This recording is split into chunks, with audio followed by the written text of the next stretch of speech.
Hello students, good morning to all of you. I am Karmir Yadav sir, physics faculty. Dear student, in our previous lecture we discussed about numerical problem based on quantity formula, Stokes law and terminal velocity. So dear student, in our today lecture we discuss about our new topic and most important topic Bernoulli's theorem. So प्यारे बच्चों, Bernoulli's theorem काफी important concept है, ठीक है, hydrodynamics का हम कह सकते हैं। और ये जो आपका टॉपिक है इसके एग्जाम में आने के चांसेस बहुत ज्यादा होते हैं, ठीक है, क्योंकि बेटे इसकी जो एप्लीकेशन है ना वो वाइड रेंज है, ठीक है। तो आज हम अपना most important topic Bernoulli's theorem को अच्छे से समझते हैं, ठीक है। तो बेटे सभी बच्चे हेडिंग बना लीजिए बर्नौलीज थ्योरम।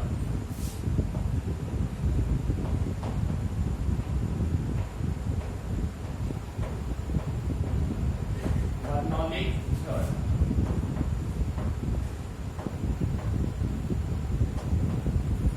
बर्नौलीज थ्योरम क्या कहता है, आपको अच्छे से ऑब्जर्व करना है, चीजों को समझना है पहले, उसके बाद राइट करना है, ठीक है। बर्नौलीज थ्योरम ये कहता है, this theorem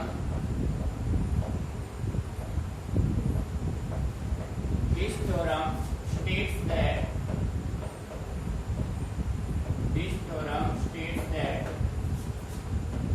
for the streamline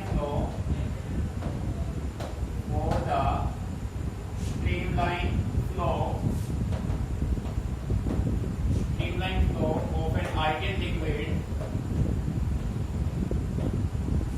for the streamline flow of an ideal liquid,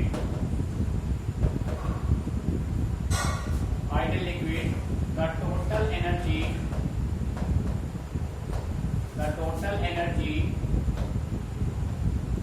यहाँ पे जो टोटल एनर्जी है ना, टोटल एनर्जी आपको होगा pressure energy plus potential energy and plus kinetic energy, ठीक है। ब्रैकेट में यहाँ पे पुट कर रहे हैं प्रेशर एनर्जी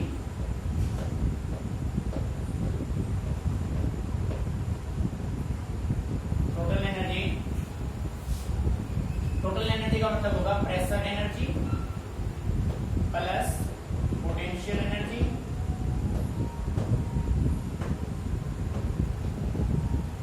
और बेटे होगा plus kinetic energy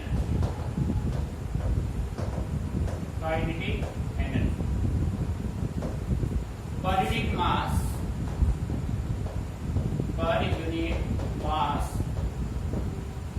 remains constant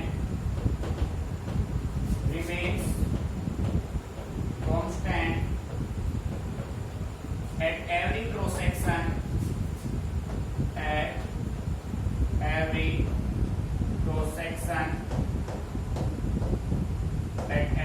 section throughout the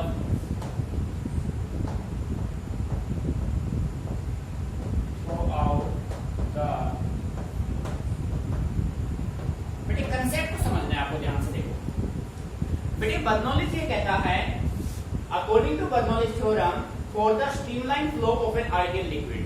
बेटे जब कोई भी आइडियल लिक्विड स्ट्रीमलाइन फ्लो करे, जैसा कि आप फ्लो में ऑलरेडी डिस्कस कर चुके हैं, streamline flow, laminar flow and turbulent flow. बेटे जब कोई भी आइडियल लिक्विड, अब लिक्विड आइडियल कब होगा उसके बारे में भी हम डिस्कस करेंगे। जब कोई भी आइडियल लिक्विड स्ट्रीमलाइन फ्लो में फ्लो करता हो, देन उसका जो टोटल एनर्जी होगा, बेटे total energy means the sum of pressure energy, potential energy and kinetic energy पर unit mass remains constant at every cross section throughout the flow, ठीक है। चाहे एरिया मैक्सिमम हो, मिनिमम हो, मिड में हो, कितना भी एरिया हो, हर एक पॉइंट पे जो टोटल एनर्जी होगा वो क्या रहेगा, वो कांस्टेंट रहेगा। ये बात समझ में आ रही है, और यही हमें प्रूव करना है। इट मींस मैथमेटिकली अगर हम बात करें तो हम कह सकते हैं P plus rho g h plus half rho square, और बेटे ये सब किसके इक्वल होना चाहिए, कांस्टेंट।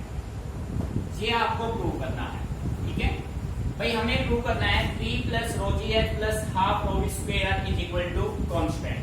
बेटे तीनों एनर्जी का sum, pressure energy plus potential plus kinetic, तीनों एनर्जी का sum throughout the flow क्या होना चाहिए, कांस्टेंट होना चाहिए, और ये हमें प्रूव करना है, ठीक है। अब देखो बेटे, यहाँ पे तो लिक्विड अपना होगा वो कैसा होगा, आइडियल। कोई भी लिक्विड आइडियल कब होगा, a liquid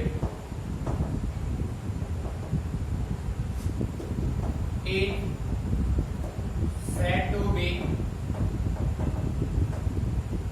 ideal if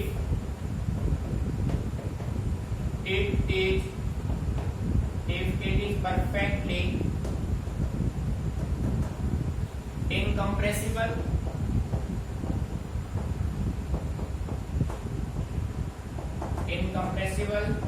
and non-viscous।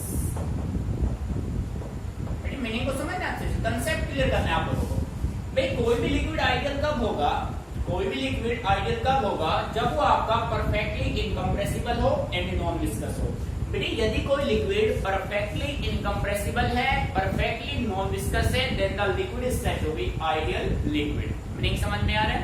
अब बेटी बर्नौली थ्योरम को प्रूव करने के लिए हम कुछ कंसीडरेशन लेते हैं, कुछ अजम्पशंस लेते हैं यहाँ पे। देखो अब इसको प्रूव करते हैं भाई, प्रूफ ऑफ बर्नौली थ्योरम। बेटे बर्नौली थ्योरम को प्रूव करने के लिए हम अज्यूम कर लेते हैं, late us consider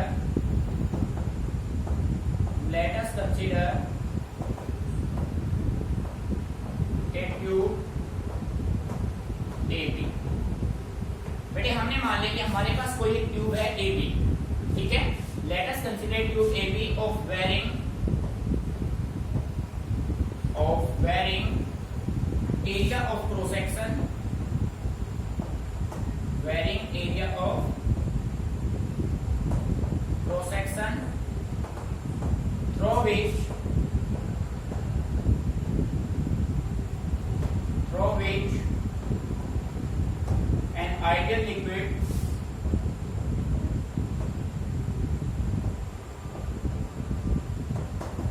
which an ideal liquid is in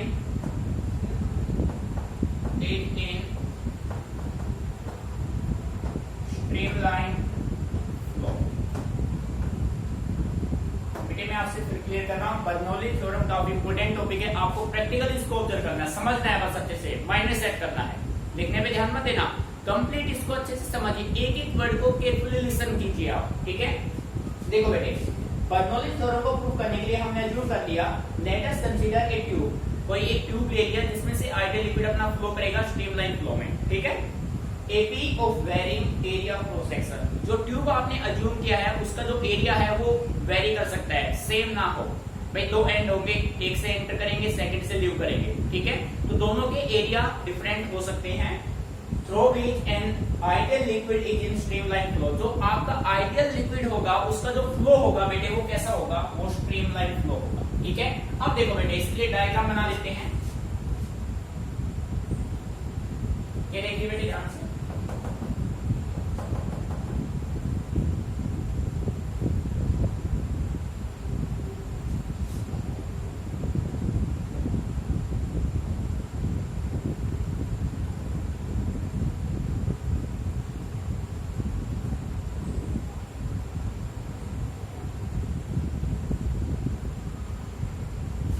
आ रहा है समझ में?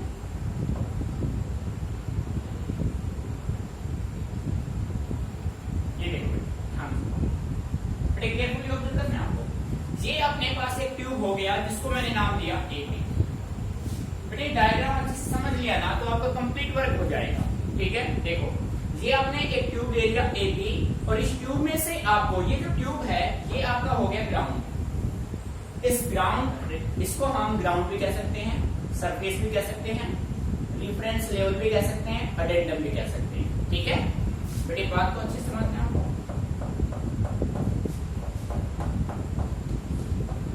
अब देखिए बेटे ग्राउंड से ये जो हाइट आपका हुआ इसको मैंने नाम दे दिया H1 और यहां तक का जो हाइट आपका हुआ इसको मैंने नाम दे दिया H2।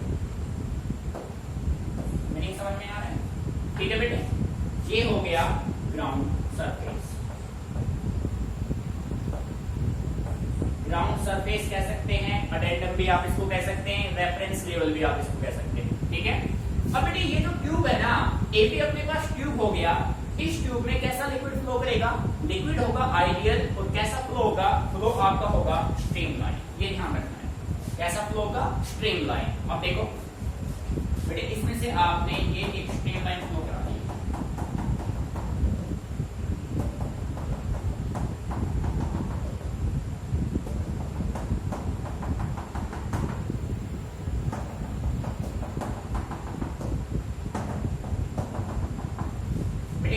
करा लिया आपने स्ट्रीमलाइन फ्लो। यहां से लिक्विड आपका एंटर करेगा V1 स्पीड से, यहां से आपका लिक्विड लीव करेगा V2 स्पीड से। ठीक है बेटे, इस एंड पे प्रेशर होगा P1, इस एंड पे प्रेशर होगा P2, इसका एरिया क्रॉस सेक्शन होगा A1, इसका एरिया क्रॉस सेक्शन आपका होगा A2। रिमेनिंग समझ में आ रहा है? यहां तक कोई प्रॉब्लम? कंसेप्ट अच्छे से क्लियर? ठीक है। और ये जो अपना है, ये है अपना आइडियल लिक्विड, आइडियल लिक्विड। और ये जो आइडियल लिक्विड है बेटे, ये जो फ्लो आपका है वो कैसा फ्लो है? वो स्ट्रीमलाइन फ्लो है, स्ट्रीमलाइन फ्लो। ठीक है। और बेटे इसके अलावा मैं अज्यूम कर लेता हूं rho is the density of incompressible liquid. जो आपका लिक्विड है वो आइडियल है। आइडियल लिक्विड आपका कैसा होगा? Perfectly incompressible, perfectly non viscous. मैंने अच्छे से क्लियर?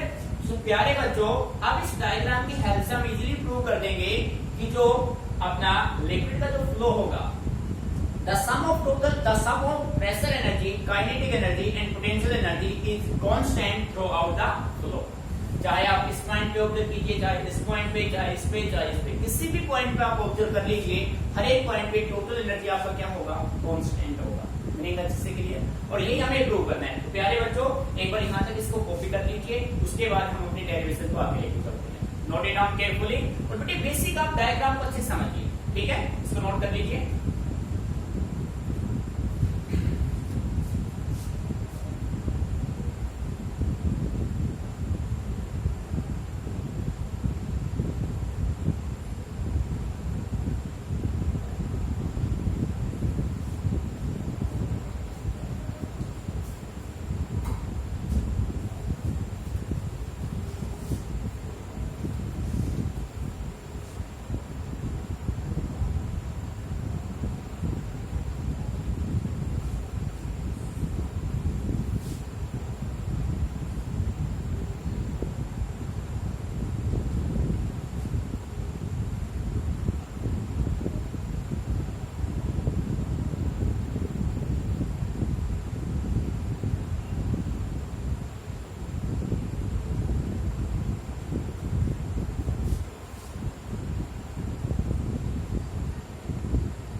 यहां तक अच्छे से क्लियर? तो प्यारे बच्चों फोकस कीजिए, मैं इस साइड को रख कर रहा हूं और हमें ये प्रूव करना है। ठीक है, अब देखो भाई बेटे, आपका कंप्लीट फोकस बोर्ड पे रहे।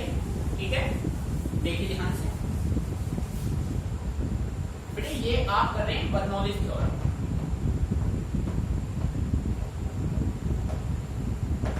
बर्नौलीज, ठीक है। देखो बेटे प्यारे बच्चों, ये कंडीशन आपने अज्यूम की, इन सभी को मैं राइट कर लेता हूं। मैं यहां पे राइट करता हूं, late us consider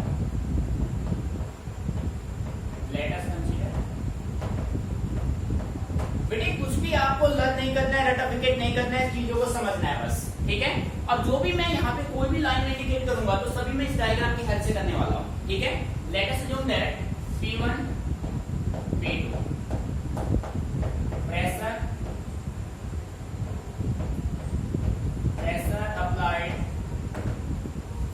at point A and B। बेटे जो आपका ट्यूब AB है, A पॉइंट पे आपने क्या प्रेशर अप्लाई किया? P1, और B पॉइंट पे प्रेशर क्या आपका? P2। मेरे ख्याल से क्लियर? सिमिलर वे में P1 P2 नॉर्मल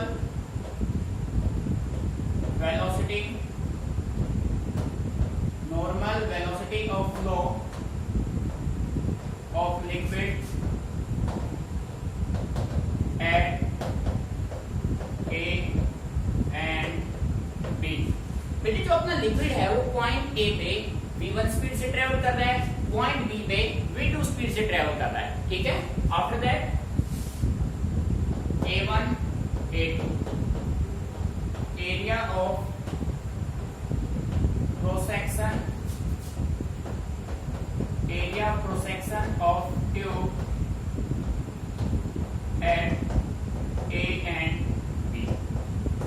बेटे जो आपका ट्यूब है उसका A1 area cross section point A पे हो गया, A2 area cross section at point B हो गया। आफ्टर दैट H1 H2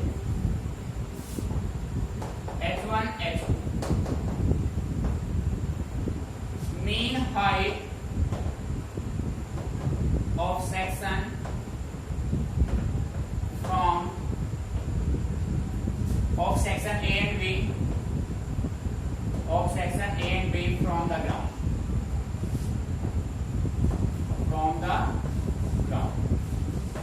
बेटे H1 ग्राउंड से हाइट हो गया A पॉइंट तक का, H2 हो गया B पॉइंट तक का, मेन सेक्शन का हाइट हो गया, ठीक है। उसके बाद देखो आप बेटे रो जो है ना, रो हो गया डेंसिटी ऑफ इनकम्प्रेसिबल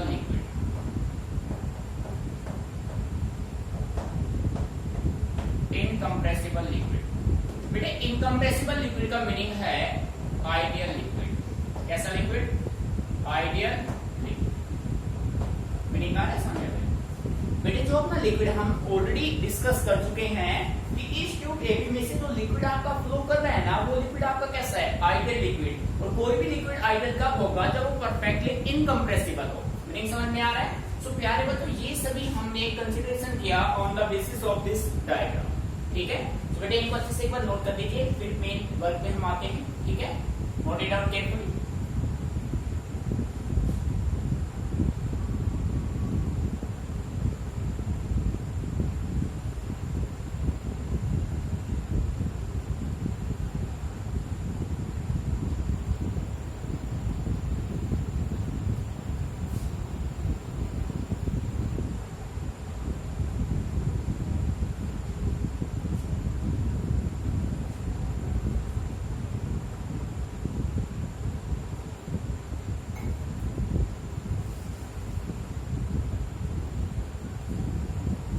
बेटे यहाँ तक मैंने अच्छे से क्लियर, मैं इसको रब कर रहा हूँ, ठीक है भाई। देखो बेटे अब देखिए, अब अपने ट्यूब एबी में जो लिक्विड आपका फ्लो कर रहा है, पॉइंट ए से पॉइंट बी जा रहा है, ठीक है। पॉइंट ए से पॉइंट बी। अब बेटे आप अपने घरों में भी है ना मोटर का, इलेक्ट्रिक मोटर का यूज करते हैं, जिसके हेल्प से आप वाटर को सप्लाई करते हैं। भाई ग्राउंड फ्लोर से आप टॉप फ्लोर पे वाटर को लेके जाते हैं with the help of electric motor, लेके जाते हैं ना बेटे। तो वहां पे क्या होगा, जहां ग्राउंड फ्लोर पे आप प्रेशर मैक्सिमम देंगे, प्रेशर करेंगे मैक्सिमम, जिससे कि वो अपवर्ड जाएगा और इजीली आपका जो वाटर है वो टॉप लेवल पे पहुंच जाएगा, ठीक है ना। सेम प्रोसेस वही है, बर्नौलीज थ्योरम इसी को एक्सप्लेन करता है, ठीक है। सो देखो यहाँ पे अब सिंपल वे में हम ये कह सकते हैं कि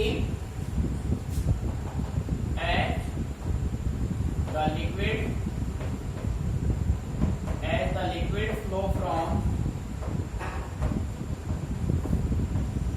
the liquid flow from A to B। बेटे तो लिक्विड है ना वो A से कहां जा रहा है? B जा रहा है, ठीक है। A से B जा रहा है तो आप ये कह सकते हैं कि P1 अपना किससे ग्रेटर होगा? इट मींस P1 ग्रेटर किससे होगा? P2।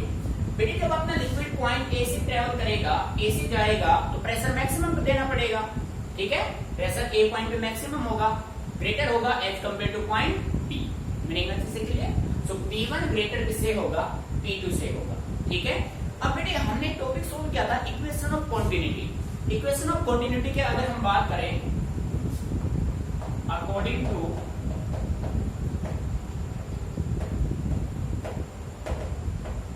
equation of continuity, according to equation of continuity the mass m crossing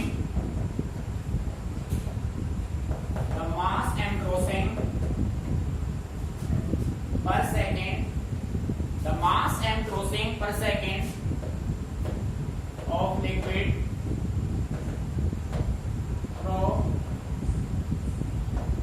cross section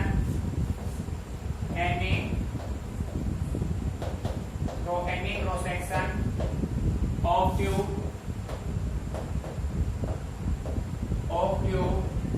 APE। बेटे इस स्टेप को अच्छे से ऑब्जर्व करना है। इक्वेशन ऑफ कंटिन्यूटी ये कहता है कि जो अपना नेट जो वॉल्यूम होगा वो अपना कांस्टेंट आएगा। According to equation of continuity, the mass m crossing per second of liquid through any cross section of the tube AB is such that A1 V1 rho is equal to A2 V2 rho is equal to m, और ये हम assume कर लेते हैं, late कर लेते हैं। A1 V1 rho is equal to A2 V2 rho is equal to m, let कर लिया आपने। अब बेटे डेंसिटी दोनों में कॉमन है तो डिवाइड कर दीजिए। बेटे अब स्टेप पे ध्यान देना है। A1 V1 is equal to A2 V2 is equal to m by क्या हो जाएगा बेटे, रो। भाई मास अपॉन वॉल्यूम होता है डेंसिटी, तो बेटे मास बाय डेंसिटी किसके इक्वल हो जाएगा, वॉल्यूम के। बेटे ध्यान देना है। बेटे मास बाय डेंसिटी क्या हो गया, वॉल्यूम। भाई डेंसिटी होता है mass by volume, m by v होता है डेंसिटी, डेंसिटी यहां गया, वॉल्यूम यहां चला गया। तो यहाँ पे v किसको रिप्रेजेंट कर रहा है, v रिप्रेजेंट वॉल्यूम। बेटे बात समझ आ रही है। तो ये कंडीशन आपने यहाँ से मेंटेन कर ली है, मीनिंग समझ में आ रहा है। अब आप ये देखो पॉइंट ए पे एरिया और पॉइंट बी पे एरिया। पॉइंट ए पे एरिया A1 है, पॉइंट बी पे एरिया A2 है। तो बेटे कौन सा एरिया ग्रेटर है, A1 ग्रेटर है। A1 ग्रेटर किससे भाई, A2 से। जब A1 ग्रेटर A2 है, so we can say that V2 किससे ग्रेटर होगा बेटे, V1 से। एरिया A का ज्यादा है तो बेटे वेलोसिटी किसका ज्यादा होगा, B का। मीनिंग यहां तक अच्छे से क्लियर। अब हमें करना क्या है, हमें फाइंड आउट कर लेंगे हम यहाँ पे force on the liquid at point A and at point B। बेटे फोर्स फाइंड आउट करने के बाद हम निकाल लेंगे यहाँ से वर्क डन, और यहाँ पे जो वर्क होगा सबसे पहले जो वर्क कराएगा वो आपका होगा प्रेशर एनर्जी से। ठीक है, एक बार इसको अच्छे से ऑब्जर्व कीजिए, यहाँ तक फिर करते हैं।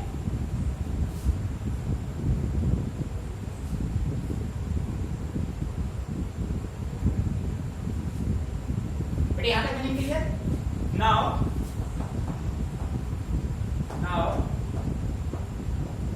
Force on the liquid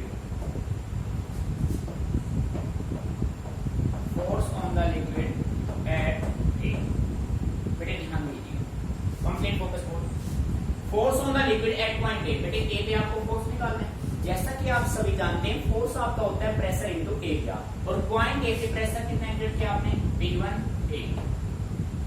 P1 क्या हो जाएगा, P1 हो गया प्रेशर, और बेटे एरिया इसका कितना है, A1।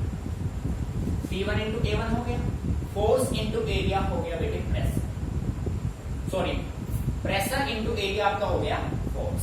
मीनिंग यहां तक ठीक है। सिमिलर वे में आप फाइंड आउट कर लेंगे force on the liquid at A आपने फाइंड आउट किया। अब यहां पे मैं फाइंड आउट कर लेता हूं work done per second on the liquid, work done per second on the liquid at A। और बेटे वर्क आपका होता है फोर्स इंटू डिस्प्लेसमेंट, और डिस्प्लेसमेंट आप कितना करेंगे, V1। बेटे इस पॉइंट पे ध्यान देना है।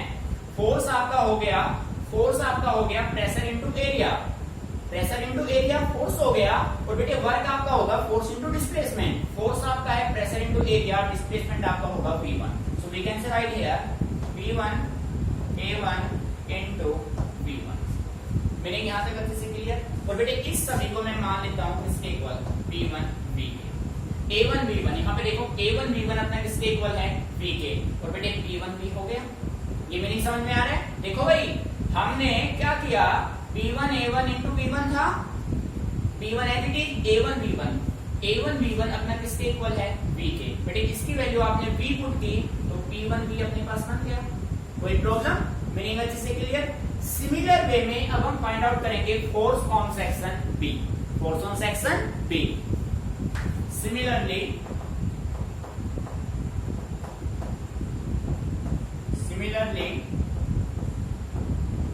force on section B। बेटे सेक्शन B पे फोर्स क्या हो जाएगा, P2 into A2, pressure into area. अब देखो भाई, work done per second on the liquid eight B। बेटे P पे क्या होगा, ये आपका होगा P2 इंटू A2 इंटू होगा V2, और बेटे ये क्या हो जाएगा P2V होगा। ये देखो भाई बेटे, ये आपके मेन पॉइंट है दोनों। आप इक्वेशन ऑफ कंटिन्यूटी में चेक कीजिए, A1 V1 आपका वॉल्यूम, A2 V2 भी आपका क्या है वॉल्यूम। मैंने यहां तक अच्छे से क्लियर। P1V कैसे आया भाई, कोई बच्चे क्वेश्चन करे सर P1V कैसे आया। बेटे P1 A1 फोर्स हो गया, V1 आपका डिस्प्लेसमेंट हो गया लिक्विड का, A1 V1 आपका V है according to equation of continuity. मैंने यहां तक अच्छे से क्लियर। अब बेटे अब हम फाइंड आउट कर लेंगे नेट वर्क डन पर second on the liquid bye pressure energy. Next समझ में आ रहा है, ठीक है। इस पेपर ऑब्जर्व कीजिए।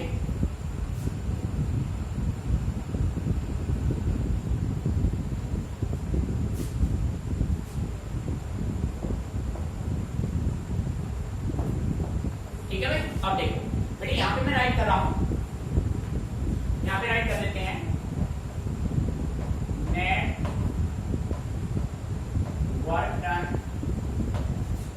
Net work done per second by the liquid, net work done per second by the pressure energy, by the pressure energy, by the pressure energy. तो बेटे यहाँ पे जो नेटवर्क डन आपका W होगा वो किसके इक्वल हो जाएगा आपका, वो आपका होगा P1V माइनस का P2V। ये मोस्ट इंपोर्टेंट पॉइंट है। प्रेशर एनर्जी का वर्क आपने यहां से फाइंड आउट कर दिया, वो आपका होगा P1V माइनस P2V। ठीक है बेटे, इस इक्वेशन को अच्छे से आपको ऑब्जर्व करना है। अभी हमने ओनली फाइंड आउट किया है प्रेशर एनर्जी, अब हम फाइंड आउट करेंगे kinetic energy and potential energy. ठीक है, नोट इट डाउन केयरफुली।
से क्लियर। अब मैं इसको रफ कर रहा हूं, ठीक है। देखो बेटे ये आपका जो वर्क आया वो आपका आया due to potential, due to pressure energy.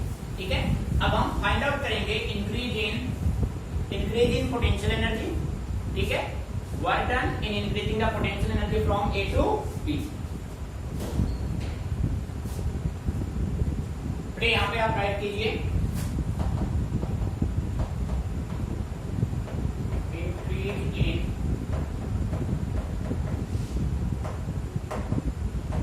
potential energy of the liquid from A to B,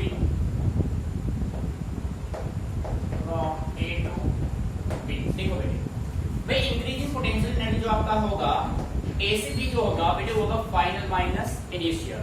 ठीक है, सो वो आपका होगा पोटेंशियल एनर्जी। क्या वैल्यू आप इसको रिप्रेजेंट कर सकते हैं बेटे, पोटेंशियल एनर्जी का सिंबल होता है, ठीक है, दैट आपका होगा mgh2 minus mgh।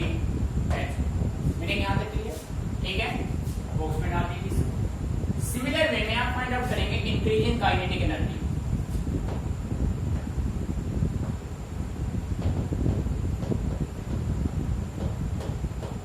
Increase in kinetic energy of the liquid from A to B। ठीक है, A से B फाइंड आउट करेंगे। तो बेटे काइनेटिक एनर्जी आपका क्या हो जाएगा, del kinetic energy is equal to half m v2 square minus half m v1 square. बेटे मीनिंग समझ में आ रहा है? ठीक है, अब हम यहाँ पे इम्प्लीमेंट कर लेंगे वर्क एनर्जी प्रिंसिपल। बेटे बात समझ में आ रही है? अच्छे से क्लियर कर से एक बार अच्छे से इसको ऑब्जर्व कर लीजिए, फिर हम यहाँ पे यूज करेंगे work energy principal.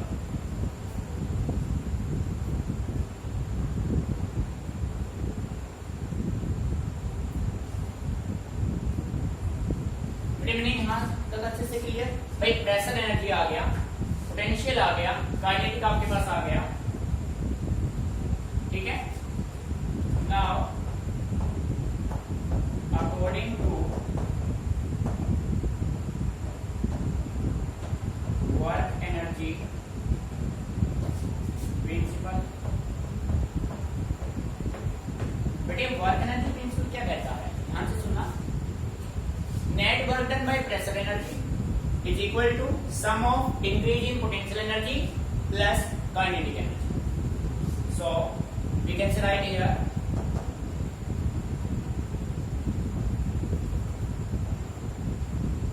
Work done per second by pressure energy is equal to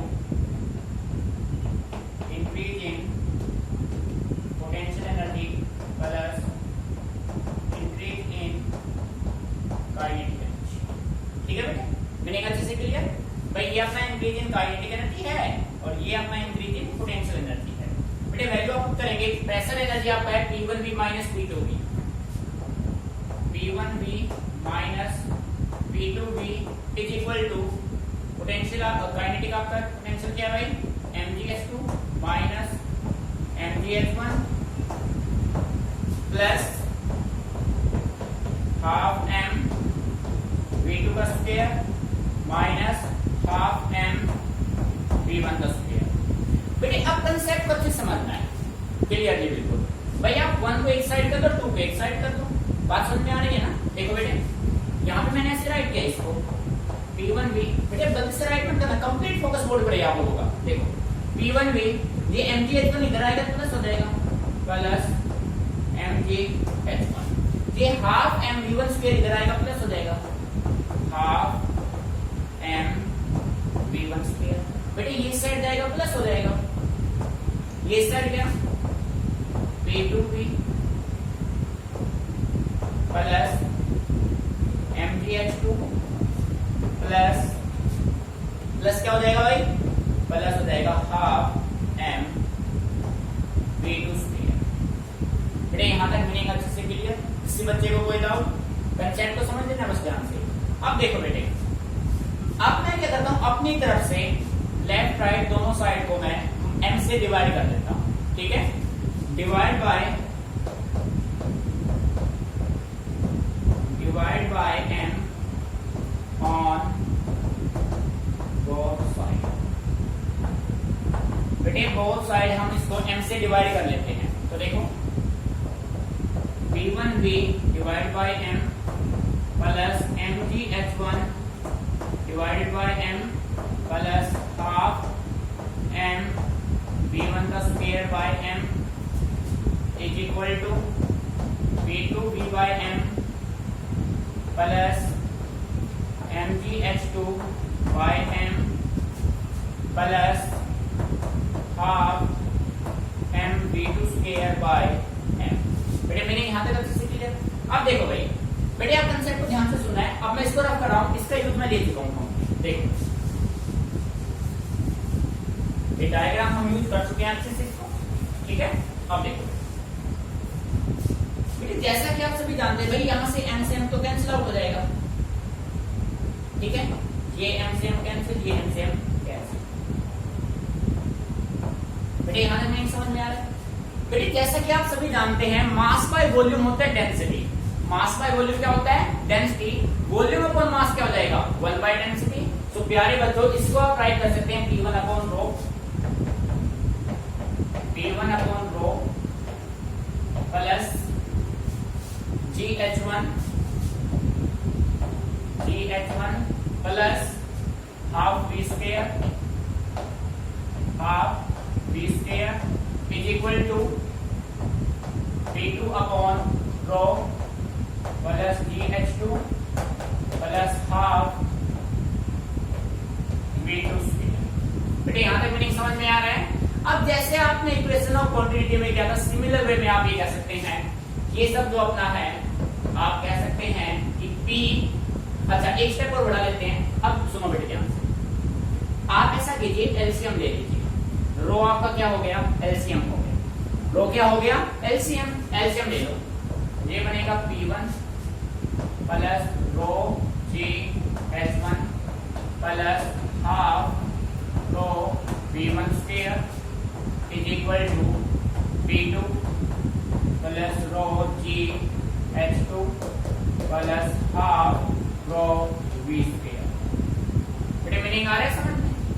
भाई हमने रो यहां से एलसीएम ले लिया, रो से रो लेफ्ट राइट दोनों क्या हो जाएंगे? कैंसिल आउट हो जाएंगे। ये इक्वल टू का साइन था आपका। मीनिंग समझ में आ रहा है? और बेटे इस सभी को आप क्या मान सकते हैं?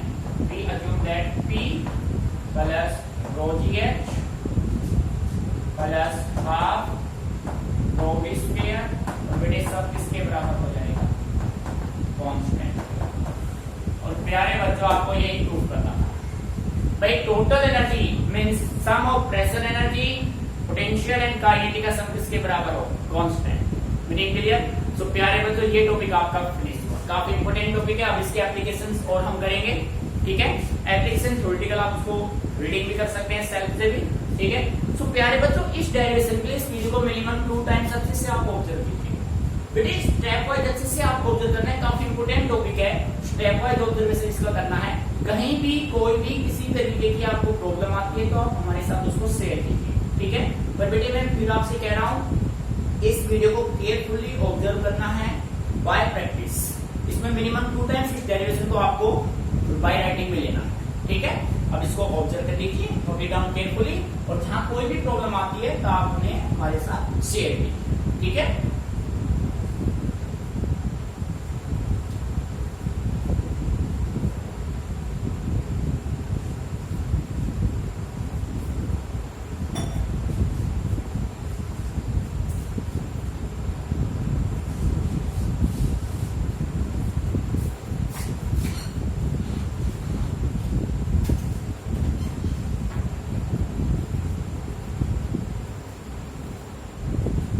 नॉलेज का जो क्वेश्चन है काफी इंपोर्टेंट है। स्टार्टिंग से इसको ऑब्जर्व करना है। यहाँ पे ध्यान रखिए, आपको बस करना क्या है, बर्नौलीज थ्योरम में आपको फाइंड आउट करना है प्रेशर एनर्जी, काइनेटिक एनर्जी और पोटेंशियल एनर्जी। बेटे जैसा कि आप जानते हैं, जैसे आप है ना अपने घर में एग्जांपल आप यूज कर सकते हैं। जैसे आप मोटर से पानी फर्स्ट फ्लोर से या ग्राउंड फ्लोर से आप हाइट पे लेके जाते हैं, तो बेटे सबसे पहले आप उसको प्रेशर देते हैं, प्रेशर उसमें काइनेटिक आता है। जब वाटर उसमें कंटिन्यूअस रहेगा तो वो होगा पोटेंशियल। प्रेशर एनर्जी, प्रेशर से बना काइनेटिक, फिर बनेगा पोटेंशियल, ठीक है। वाटर एक प्लेस पे होगा तो पोटेंशियल देगा, मोशन में रहेगा काइनेटिक देगा, और जिसकी वजह से जा रहा है दैट इज प्रेशर। बस आपको तीनों एनर्जी फाइंड आउट करने हैं, उन सभी का सम क्या आना चाहिए? कांस्टेंट। ये एक एक स्टेप ध्यान रखना है। यहाँ पे हमने डेंसिटी को एलसीएम लिया, दोनों साइड से कैंसिल, रिजल्ट बना, और सभी को हमने क्या मान लिया? कांस्टेंट, ठीक है। क्लियर?